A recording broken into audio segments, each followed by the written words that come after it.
Ako po si Zalde B. Felicelda at pangarap ko pong maging isang accountant.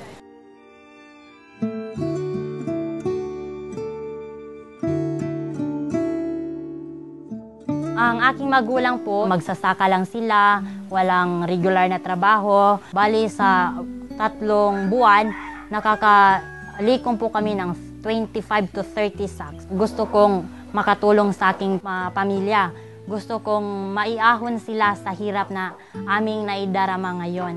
He is my student. He is also the son of my brother.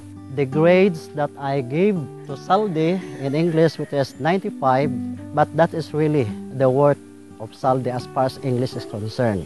Pinaka-importante ng edukasyon, ma'am, kay ugwa tay edukasyon, asa man ta paingon, wa man tay di ta kabasa, wa tanan. Lahat ng bata ay may karapatang mag-aral. Ang edukasyon lamang ang isang bagay na maipabibigay natin sa ating mga magulang na walang makakapagnakaw nito. Akong tugunan si Saldi nga magbinuutan, magtuon, maningkamot, di magbarkada, magampo, kay pobreta. Nandito lang kami sa imong papa.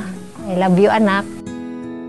Pangako ko pong pagbubutihan ang aking pag-aaral para sa katuparan ng aking pangarap.